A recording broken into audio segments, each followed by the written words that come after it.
ಬಂಡವಾಳ ಹಾಕ್ಬಿಟ್ರು ರೋಡ್ ಕಾಯ್ಕೊಂಡು ನಿಂತಿದ್ದೀವಿ. Two wheeler ಅವ್ರು ಬಂಡವಾಳ ಹಾಕ್ತಾ ಸಂಪಾದನೆ ಮಾಡ್ಕೊಂಡು ಮನೆಗೆ ಹೋಯ್ತವ್ರೆ. ನಾವು ಹೆಂಡ್ರು ಮಕ್ಕಳು ಬಿಟ್ಬಿಟ್ಟು ಬೀದಿಗೆ ಬಂದು ನಿಂತಿದ್ದೀವಿ. ರ್ಯಾಪಿಡೋ ನಿಲ್ಲಿಸ್ಬೇಕು ಸರ್ ಬೈಕ್ ಟ್ಯಾಕ್ಸಿನ.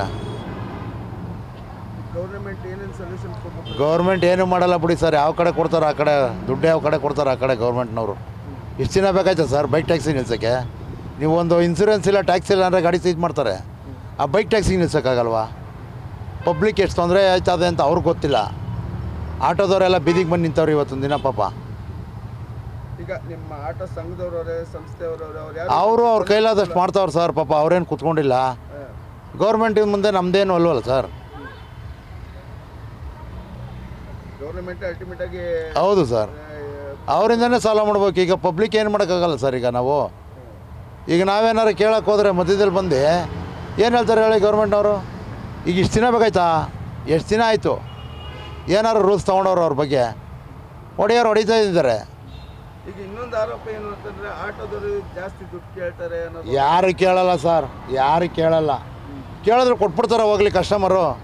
ನೀವೇ ಹೇಳಿ. ಅಲ್ಲ, ಒಂದು ಕ್ವಶನ್ ಬಂದಿರೋದಕ್ಕೆ ಅದು ನಿಮ್ಮ ಹತ್ರ ಇಲ್ಲ ಸರ್, ಆ ಥರ ಏನಿಲ್ಲ ಸರ್. ಏನು ಬಾಡಿಗೆ ಇರುತ್ತೆ ಅದನ್ನು ಮಾತ್ರ ತೊಗೊಂಡು. ಹೌದು ಸರ್. ಅದರಿಂದ ನಮಗೆ ಸಮಸ್ಯೆ ಅಂತ ಅಂದರೆ ಈಗ ಕಸ್ಟಮರ್ಗಳು ಎಷ್ಟೋ ಜನ ಅವ್ರ ಜೊತೆ ಹೋಗೋಕ್ಕೆ ರೆಡಿಯಾಗಿರ್ತಾರೆ. ಕಡಿಮೆ ರೇಟು ಅಂತ ಸ್ಪೀಡಾಗಿ ಹೋಗಿ ಕರ್ಕೊಂಡೋಗಿ ಬಿಡ್ತಾರೆ ಅಂತ ಒಂದು ಅವರ ಉದ್ದೇಶ ಇರ್ತದೆ.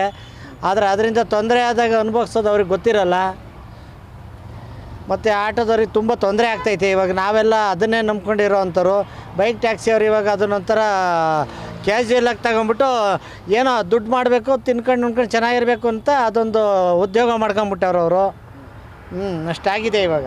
ಅವ್ರದ್ದು ವೈಟ್ ಬೋರ್ಡು ಟ್ಯಾಕ್ಸ್ ಏನು ಕಟ್ಟಲ್ಲ ನಿಮ್ದೆಲ್ಲ? ಹೌದು, ಟ್ಯಾಕ್ಸ್ ಕಟ್ಟಲ್ಲ. ಅದರಿಂದ ತೊಂದರೆ ಆದರೆ ಪ್ಯಾಸೆಂಜರ್ಗೆ ಅವರೇನು ಇದು ಮಾಡೋಕ್ಕಾಗಲ್ಲ. ಅದಾಗೋವರೆಗೂ ಅವ್ರಿಗೆ ಖುಷಿ ಅನ್ನಿಸ್ತದೆ.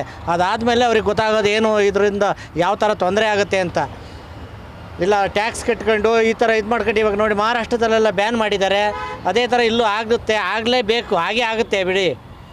ಅದೇ ಈಗ ಇನ್ನೊಂದೇನು ಅಂತಂದರೆ ಆಟೋ ಚಾಲಕರು ಎಕ್ಸ್ಟ್ರಾ ದುಡ್ಡು ಕೇಳ್ತಾರೆ ಅನ್ನೋದೊಂದು ಆರೋಪ. ಯಾವ ಇದು ಇಲ್ಲ, ಎಲ್ಲ ಸಿಕ್ಕಿರು ಸಾಕು ಹೊಡೆಯೋಣ ಅಂತ ಇರ್ತಾರೆ ಬಿಡಿ. ಆ್ಯಪ್ಗಳು ಹಾಕೊಂಡು ಈಗೆಲ್ಲ ಅವ್ರವ್ರು ಸಂಪಾದನೆ ಮಾಡಬೇಕು ಅನ್ನೋ ಇದರಲ್ಲಿರ್ತಾರೆ. ಯಾರೋ ಕೆಲವರಷ್ಟೇ, ಯಾರೋ ಈಗ ಹೊಟ್ಟೆ ತುಂಬಿದಂಥವ್ರು ಬಂದರೆ ಬರಲಿ ನೋಡೋದನ್ನು ಇವ್ರನ್ನ ಎಕ್ಸ್ಟ್ರಾ ಕೇಳಿರು ಕೊಡ್ತಾರೆ ಅನ್ನೋರು ಮಾತ್ರನೇ ಹಂಗೆ ಇದು ಮಾಡ್ತಾ ಇರೋದಷ್ಟೇ. ಇನ್ನು ಇದ್ದರೆ ಯಾರು ಆ ಥರ ಮಾಡೋಕ್ಕೋಲ್ಲ. ಮೀಟ್ರ್ ಹಾಕ್ಕೊಂಡು ಅವ್ರು ಹೇಳಿದ ಕಡೆ ಹೋಗ್ತಾ ಇರ್ತಾರೆ. ಗೌರ್ಮೆಂಟ್ ಹತ್ರ ಏನಂತ ಕೇಳ್ಕೊಳ್ಳೋಕೆ ಇಷ್ಟಪಡ್ತಿದ್ದಾರೆ? ಗೌರ್ಮೆಂಟ್ ಹತ್ರ ಅದೇ ಕೇಳೋದೇನು ಅಂತ ಅಂದರೆ ಬೈಕ್ ಟ್ಯಾಕ್ಸಿ ಬೇಡ, ಬಂದ್ ಮಾಡಿ. ನಮಗೆಲ್ಲ ಜೀವ್ಸಕ್ಕೊಂದು ಅವಕಾಶ ಮಾಡಿಕೊಡಿ. ನಾವು ತುಂಬಾ ಕಷ್ಟದಲ್ಲಿದ್ದೀವಿ. ನಾವು ತುಂಬ ಕಷ್ಟಪಟ್ಟು ಈಗ 39 ವರ್ಷದಿಂದ ಆಟೋ ಓಡಿಸ್ತಾ ಇದ್ದೀವಿ. ಈಗ ನಾವು ಈ ದುಡಿಮೆನೇ ನಂಬ್ಕೊಂಡಿರ್ತೀವಿ. ನಾವು ಈ ವಯಸ್ಸಿನಲ್ಲಿ ಎಲ್ಲಿಗೆ ಹೋಗೋಣ? ಯಾವುದು ಉದ್ಯೋಗಕ್ಕೆ ಹೋದ್ರೆ ನಾವು ಸಂಪಾದನೆ ಮಾಡೋಕ್ಕೆ ಜೀವನ ಮಾಡೋಕ್ಕಾಗುತ್ತೆ ಹೇಳಿ ಅಲ್ವಾ? ಅದನ್ನೊಂದು ಹೇಳ್ಬೋದು ಅವ್ರಿಗೆ, ಬೈಕ್ನ ಬಂದ್ ಮಾಡಿ, ಬೈಕ್ ಟ್ಯಾಕ್ಸಿ ಬೇಡ. ಜನಕ್ಕೆ ಅದನ್ನು ತಿಳುವಳಿಕೆ ಮಾಡಿಕೊಡ್ಬೇಕು. ಜನಕ್ಕೆ ಅನುಕೂಲ ಆಗುತ್ತೆ ಅಂತ ತಿಳ್ಕೊಂಡವ್ರೆ. ಅನುಕೂಲಕ್ಕಿಂತ ಅನಾನುಕೂಲ ಜಾಸ್ತಿ ಆಗುತ್ತೆ. ಟ್ರಾಫಿಕ್ ಇದಾಗುತ್ತೆ. ಮತ್ತು ಅವ್ರು ಹೋಗೋ ಸ್ಪೀಡು, ಅವ್ರು ಹೋಗೋ ಇದು ಅವೆಲ್ಲ ನೋಡಿದರೆ ಒಂಥರ ತೊಂದರೆನೇ ಹೊರತು ಅನುಕೂಲ ಏನಿಲ್ಲ. ಏನಿಲ್ಲ.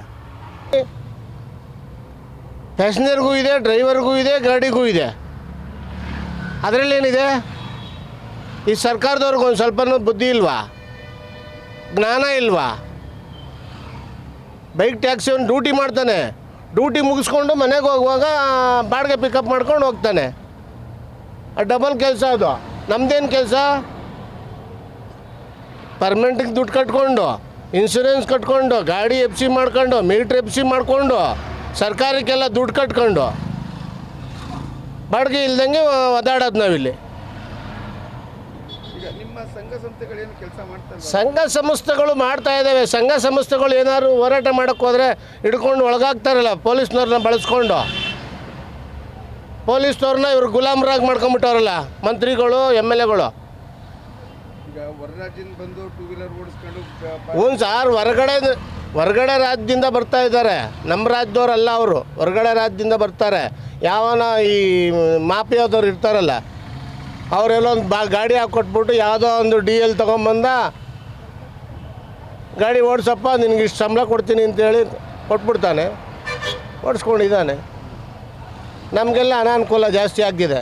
ಬೈಕ್ ಟ್ಯಾಕ್ಸಿ ಇನ್ನೊಂದೇನು ಅಂತಂದರೆ ನಾನು ಹೇಳೋದು ಅಂತಂದರೆ ಅವರು ಬದಲು ಬೈಕ್ ಇದು ಪ್ಯಾಸೆಂಜರ್ನ ಹೊಡೆಯೋ ಬದಲು ಝೊಮ್ಯಾಟೊ ಅದು ಇದು ಇದೆ ಅದನ್ನ ಮಾಡ್ಕೊಂಡ್ರೆ ಏನು ಸಮಸ್ಯೆ ಇಲ್ಲ. ಬರೀ ಅದನ್ನು ಈಗ ಸರ್ಕಾರಕ್ಕೆ ನಾನು ಕೇಳೋದಿಷ್ಟೇ, ಬೈಕ್ ಟ್ಯಾಕ್ಸಿ ಓಡಿಸೋದಕ್ಕೆ ನೀವು ಅನುಮತಿ ಕೊಟ್ಟ ಮೇಲೆ ಅವ್ರಿಗೆಲ್ಲ ಮಾಡಿಕೊಡಿ, ಎಲ್ಲ ಮಾಡಿಕೊಡಿ, ಇನ್ಸೂರೆನ್ಸ್ ಕಟ್ಟಿಸಿ. ಕಸ್ಟಮರ್ಗೆ ಹೆಚ್ಚು ಕಮ್ಮಿ ಅಂದರೆ ಯಾರು ಜವಾಬ್ದಾರರು? ಅವನೇನೋ ಬೈಕ್ ಗುದ್ಬಿಡ್ತಾನೆ, ಬಿಟ್ಬಿಡ್ತಾನೆ, ಎಲ್ಲ ಹೋಯ್ತಾನೆ, ಪೊಲೀಸರ ಹತ್ರ ಸರೆಂಡರ್ ಆಗಿಬಿಡ್ತಾನೆ. ಪೊಲೀಸ್ನವ್ರು ಏನು ಮಾಡ್ತಾರೆ? ತಗೊಂಡೋಗಿ ಒಳಗೆ ಹಾಕ್ತಾರೆ. ಅವನು ಯಾವನ ಇರ್ತಾನಲ್ಲ, ಅವನಿಂದ ಬ್ಯಾಕ್ಗ್ರೌಂಡು ಜಾಮೀನು ಕೊಡ್ತಾನೆ, ಬಿಡಿಸ್ಕೊಂಬರ್ತಾನೆ. ಕೋರ್ಟ್ ಕೇಸ್ ನಡೀತಾ ಇರ್ತದೆ ಕೇಸು. ಈ ಕಸ್ಟಮರ್ ಏನಾಗ್ತಾನೆ? ಕೈಯೋ ಕಾಲ ಮುರ್ಕೊಂಡವನು ಸತ್ತೋದವನ ಮನೆಯವ್ರ ಗತಿ ಏನಾಗಬೇಕು? ಸುಮಾರು ಪ್ರಕರಣ ಆಗಿದೆ ಆಲ್ರೆಡಿ.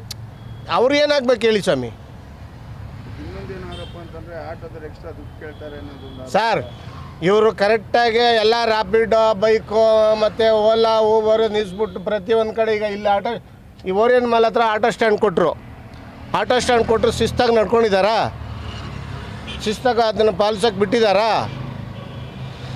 ಪೊಲೀಸ್ನವರೆಲ್ಲ ನಾನು ಒಂದು ವಿಚಾರ ಹೇಳೋಕ್ಕೆ ಇಷ್ಟಪಡ್ತೀನಿ ಪೊಲೀಸರ ಬಗ್ಗೆನೂ. ರೈಲ್ವೆ ಸ್ಟೇಷನ್ನಲ್ಲಿ ಹೋಗಿ ವಾರಕ್ಕೆ ಇಷ್ಟು ಕೊಡಪ್ಪ, ದಿನಕ್ಕೆ ಇಷ್ಟು, ತಿಂಗಳಿಗೆ ಇಷ್ಟು ಕೊಡಪ್ಪ, ದಿನ ಇಷ್ಟು ಕೊಡಪ್ಪ, ಇಲ್ಲಿ ಸಪ್ರೇಟಾಗಿ ಹಾಕ್ಕೊಂಡು 50 ರೂಪಾಯಿ ಬಾಡಿಗೆ ಶ್ರೀರಾಮ್ಪುರಕ್ಕೆ 150 ರೂಪಾಯಿ ಕೇಳ್ಬೋದಾ?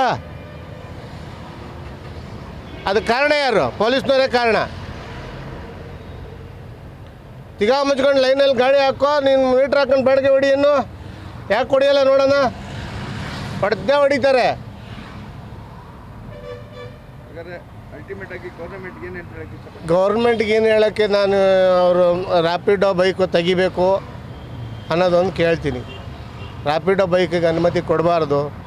ಈ ನಮ್ಮಂಥ ರ್ಯಾಪಿಡೋ ಒಂದೇ ಟೋಟಲಿ ಬೈಕ್ ಟ್ಯಾಕ್ಸಿ, ಅದೇ ರ್ಯಾಪಿಡೋ ಬೈಕ್ ಟ್ಯಾಕ್ಸಿ ಅಲ್ಲ, ರ್ಯಾಪಿಡೋ ಒಂದೇ ಅಲ್ಲ, ಓಲಾ ಊಬರಲ್ಲೂ ಬೈಕ್ ಓಲಾ ಊಬರು ಈಗ ಅವರು ಅನುಮತಿ ತಗೊಂಡಿದ್ದೀನಿ ಅಂತಾರೆ. ಅದು ನಮಗೆ ಗೊತ್ತಿಲ್ಲ. ಪೊಲೀಸ್ನವ್ರಿಗೆ ಗೊತ್ತು ಅನುಮತಿ ತಗೊಂಡಿದ್ದಾರಾ ಇಲ್ವ ಅನ್ನೋದು. ಪೊಲೀಸ್ನವ್ರಿಗೆ ಗೊತ್ತು, ಸರ್ಕಾರಕ್ಕೆ ಗೊತ್ತು ಅನುಮತಿ ತಗೊಂಡಿದ್ದಾರೋ ತಗೊಂಡಿಲ್ವೋ, ಯಾರಿಗೂ ಗೊತ್ತು. ಓಡಿಸ್ತಾ ಇದ್ದಾರೆ, ಓಡಿಸ್ಕೊಂಡು ಹೋಗ್ತಾ ಇದ್ದಾರೆ. ಈಗ ನಾವೇನಾದರೂ ಯಾವನ ಬೈಕ್ ಟ್ಯಾಕ್ಸಿ ಅವನಲ್ಲಿ ರ್ಯಾಪಿಡೋ ಬೈಕನ್ನು ಹಿಡ್ಕೊಂಡು ಬಾಡಿಗೆ ಪಿಕಪ್ ಮಾಡ್ತಾನೆ ಅಂತ ಕೇಳೋಕ್ಕೆ ಹೋದರೆ ಪೊಲೀಸ್ನವ್ರು ಬಂದು ನಿನಗೆ ಯಾಕಯ್ಯ, ಅವನು ಹೊಟ್ಟೆಪಾಡು ಅವ್ನು ಮಾಡ್ತಾರೆ, ನಿನ್ನ ಪಾಡು ನೀನು ಮಾಡು ಅಂತಾರೆ. ನಾವು ಕೇಳಂಗೆ ಇಲ್ಲ. ಇದ್ಯಾವನೇ ಸ್ವಾಮಿ? ಸರ್ಕಾರದ ನೀತಿನೇ ಇದು? ಪೊಲೀಸ್ನವ್ರ ನೀತಿನೇ ಇದು? ನಮ್ಮ ಅವ್ರು ಹೇಳ್ತಾರೆ ಅವನದು ಹೊಟ್ಟೆಪಾಡಲ್ವೇನೆ? ಹೊಟ್ಟೆಪಾಡೇ ನಿಜ ಅಂತಲ್ಲ, ಇಲ್ಲ ಅಂತ ಹೇಳೋಕ್ಕಾಗಲ್ಲ. ಹೊಟ್ಟೆಪಾಡಿದ್ಮೇಲೆ ನೀನು ಇನ್ಸೂರೆನ್ಸ್ ಕಟ್ಟು, ಎಲ್ಲ ಬೋರ್ಡ್ ತಗೋ, ಪರ್ಮಿಟ್ ತಗೋ, ಓಡಿಸು. ನಾವೇನು ಬೇಡ ಅಂತೀವ? ನಿನ್ನ ಹೊಟ್ಟೆ ಕ್ಷಣ ಕ್ಷಣದ ಸುದ್ದಿಗಳಿಗಾಗಿ ಫ್ರೀಡಂ ಟಿವಿ ಸಬ್ಸ್ಕ್ರೈಬ್ ಮಾಡಿ, ಲೈಕ್ ಮಾಡಿ ಹಾಗೂ ಫಾಲೋ ಮಾಡಿ. ಹೊಸ ಸುದ್ದಿಗಳ ನೋಟಿಫಿಕೇಶನ್ಗಾಗಿ ಬೆಲ್ ಐಕಾನ್ ಮೇಲೆ ಕ್ಲಿಕ್ ಮಾಡಿ.